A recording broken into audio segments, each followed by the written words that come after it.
भारत के 10 कुख्यात खतरनाक लोग। भारत ये वो देश है जहां हर गली में कहानी है, हर चेहरे पर एक राज है। लेकिन कुछ कहानियां, कुछ चेहरे ऐसे होते हैं जो अंधेरे में डूबे होते हैं, खौफ से सने होते हैं। ये कहानियां अपराध की दुनिया की होती हैं, जहां खून खौलता है और इंसानियत मर जाती है। ये कहानियां उन लोगों की हैं जिन्होंने खौफ का दूसरा नाम कमाया, जिन्हें सुनते ही रूह कांप जाती है। आज हम आपको रूबरू कराने जा रहे हैं ऐसे ही 10 खतरनाक चेहरों से, जिनके नाम से ही भारत थर्राता था। ये हैं भारत के 10 कुख्यात खतरनाक लोग। वीरप्पन। ये नाम सुनते ही जहन में एक तस्वीर उभरती है। घने जंगल, हाथों में बंदूक लिए एक शख्स और उसके पीछे हाथियों का झुंड। लेकिन क्या वाकई में वीरप्पन इतना ही था? कहते हैं जंगल से प्यार था उसे, जानवरों से लगाव था। लेकिन यही प्यार, यही लगाव कब खून की प्यास में बदल गया, किसी को पता ही नहीं चला। चंदन की तस्करी, हाथी दांत की तस्करी और फिर खून जो इसके हाथों बहता रहा। करीब 184 लोगों की हत्या का इल्जाम था इस पर और 40 से ज्यादा अपहरण। वीरप्पन जंगल का राजा था, अपनी ही हुकूमत चलाता था। पुलिस के लिए इसे पकड़ना नामुमकिन सा हो गया था।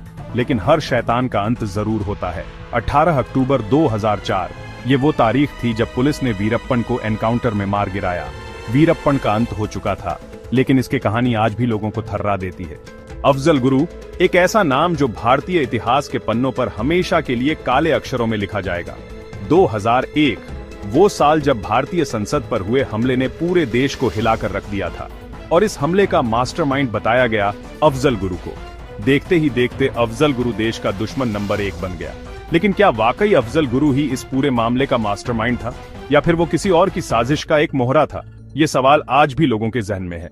9 फरवरी 2013 तिहाड़ जेल की चारदीवारी के पीछे अफजल गुरु को फांसी दे दी गई। लेकिन इसके साथ ही कई सवाल भी दफन हो गए, सवाल जो शायद कभी जवाब नहीं पा सकेंगे। अफजल गुरु की मौत ने एक कहानी का अंत तो कर दिया, लेकिन कई नई कहानियां शुरू कर दी। याकूब मेमन, एक भाई या एक गुनहगार। कहते हैं खून का रिश्ता सबसे मजबूत होता है, लेकिन क्या होता है जब यही रिश्ता आपको गुनाह की आग में झोंक दे? याकूब मेमन एक ऐसा ही नाम जो वफादारी और गद्दारी के बीच फंस गया। 1993 मुंबई बम धमाके, जिसने मुंबई को दहला कर रख दिया था, और इस धमाके में शामिल था याकूब का भाई टाइगर मेमन। कहते हैं याकूब ने अपने भाई की मदद की थी, उसे पैसे दिए थे, उसे बचाने की कोशिश की थी। लेकिन क्या भाई के लिए वफादारी निभाना इतना बड़ा गुनाह था? क्या याकूब सचमुच देशद्रोही था? ये सवाल आज भी लोगों के जहन में है। 30 जुलाई 2015 नागपुर जेल की चारदीवारी के पीछे याकूब मेमन को फांसी दे दी गई। एक भाई ने अपने भाई के लिए जान दे दी, लेकिन देश के लिए गद्दार बन गया। याकूब मेमन की कहानी वफादारी और गद्दारी के बीच का एक ऐसा सच है जो हमेशा के लिए दर्द देता रहेगा। अरुण गवली डॉन से नेता तक का सफर। मुंबई मायानगरी, जहां सपने सजते हैं और टूटते भी हैं, लेकिन इस मायानगरी के पीछे एक और सच छुपा है। अंधेरे गलियारों का सच, अपराध की दुनिया का सच। और इस दुनिया का एक बड़ा नाम था अरुण गवली। गरीबी से निकला ये लड़का देखते ही देखते मुंबई का डॉन बन गया। हत्या, वसूली, अपहरण, हर तरह के अपराध में इसका नाम आता था। लेकिन अरुण गवली को सिर्फ मुंबई की गद्दी नहीं चाहिए थी, उसे तो सत्ता का सुकून चाहिए था। और फिर शुरू हुआ इसका डॉन से नेता बनने का सफर। शिवसेना का हाथ थामा इसने और राजनीति में कदम रख दिया। लेकिन अपराध की दुनिया से निकलना इतना आसान नहीं होता। कमलाकर जाम सांडेकर की हत्या ने अरुण गवली को फिर से उसी अंधेरे में धकेल दिया जिससे वो निकलना चाहता था। आज अरुण गवली जेल की सलाखों के पीछे है, उम्र कैद की सजा काट रहा है। एक डॉन जो नेता बनना चाहता था, लेकिन अपने गुनाहों से कभी न बच पाया। छोटा राजन, दाऊद का साया या दुश्मन। छोटा राजन नाम सुनते ही मुंबई अंडरवर्ल्ड की याद ताजा हो जाती है। दाऊद इब्राहिम, जिसने मुंबई को अपनी मुट्ठी में कर रखा था, उसी का एक वक्त पर साया हुआ करता था छोटा राजन। लेकिन जैसे कहते हैं ना, 2 तलवारें एक म्यान में नहीं रह सकती। वक्त के साथ ही दाऊद और छोटा राजन के बीच दुश्मनी भी गहरी होती गई। कभी दोस्त रहे, ये दोनों अब एक दूसरे के खून के प्यासे थे। छोटा राजन पर हत्या, अपहरण, वसूली जैसे कई इल्जाम थे। कहते हैं इसने पत्रकार डे की हत्या में भी अहम भूमिका निभाई थी। दाऊद से बगावत के बाद छोटा राजन भारत छोड़कर भाग गया। कई सालों तक ये ऑस्ट्रेलिया, इंडोनेशिया जैसे देशों में छुपा रहा। लेकिन कानून के हाथ बहुत लंबे होते हैं। आखिरकार इंडोनेशिया से इसे गिरफ्तार कर लिया गया और भारत लाया गया। आज छोटा राजन जेल की सलाखों के पीछे है, अपने किए की सजा काट रहा है। एक वक्त पर दाऊद का साया रहा छोटा राजन, आज उसका दुश्मन बनकर जिंदगी की सजा काट रहा है। चैप्टर 7, संदीप खालिस्तान। आतंक का चेहरा पंजाब, 5 नदियों की धरती, जहां की हवा में ही खुशबू घुली होती है। लेकिन इस धरती ने आतंक का दौर भी देखा है, जब खालिस्तान की आग में सब कुछ झुलस गया था। और इस आग को हवा देने वालों में से एक था संदीप खालिस्तान।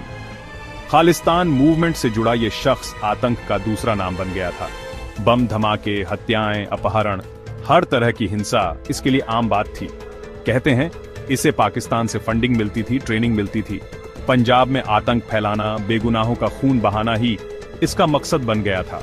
संदीप खालिस्तान ने अपने साथियों के साथ मिलकर पंजाब में कई बम धमाके किए, जिसमें कई बेगुनाह लोग मारे गए। पुलिस और सुरक्षा बलों को लगातार निशाना बनाया जाता रहा, लेकिन धीरे धीरे पुलिस का शिकंजा कसता गया। कई आतंकवादी मारे गए, कई गिरफ्तार हुए।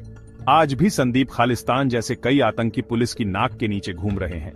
लेकिन एक बात तय है, आतंक का कोई धर्म नहीं होता और आतंकवादियों का कोई धर्म नहीं होता।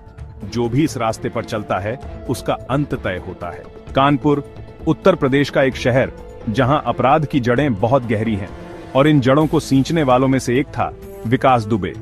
विकास दुबे का नाम सुनते ही लोगों के जहन में खौफ की एक लहर दौड़ जाती थी, और इस खौफ को बनाए रखने में अहम भूमिका थी इसके दाहिने हाथ अमर दुबे की।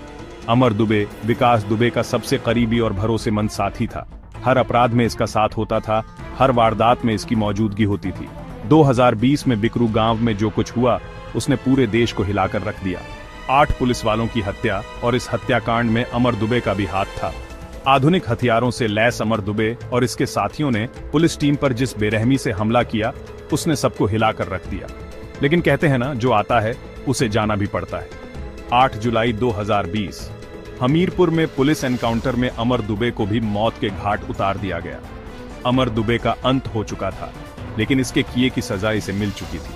आज का जमाना सोशल मीडिया का जमाना है। हर कोई यहाँ फेमस होना चाहता है, अपनी पहचान बनाना चाहता है।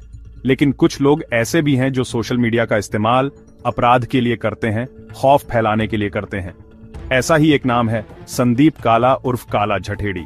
सोशल मीडिया पर अपनी तस्वीरें और वीडियो डालकर ये दहशत फैलाता था, लोगों को डराता धमकाता था। काला झठेड़ी पर हत्या, रंगदारी, हथियारों की तस्करी जैसे कई गंभीर इल्जाम थे। कई राज्यों की पुलिस इसे ढूंढ रही थी, लेकिन ये हर बार पुलिस को चकमा देकर निकल जाता था। सोशल मीडिया पर अपनी एक्टिविटी की वजह से ये पुलिस की नजरों में तो था, लेकिन इसे पकड़ना आसान नहीं था। आखिरकार 2021 में दिल्ली पुलिस ने इसे गिरफ्तार कर लिया। काला झठेड़ी की गिरफ्तारी से पुलिस ने राहत की सांस ली। ये एक उदाहरण है कि कैसे सोशल मीडिया अपराध का जरिया बनता जा रहा है और कैसे पुलिस इस नए चैलेंज से जूझ रही है। तो ये थे भारत के 10 कुख्यात खतरनाक लोग, जिन्होंने अपने काले कामों से देश को हिलाकर रख दिया। ये कहानियां हमें याद दिलाती हैं कि अपराध का कोई धर्म नहीं होता, कोई जाति नहीं होती, कोई सीमा नहीं होती। ये कहानियां हमें ये भी बताती हैं कि कानून के हाथ बहुत लंबे होते हैं और हर गलत काम की सजा जरूर मिलती है।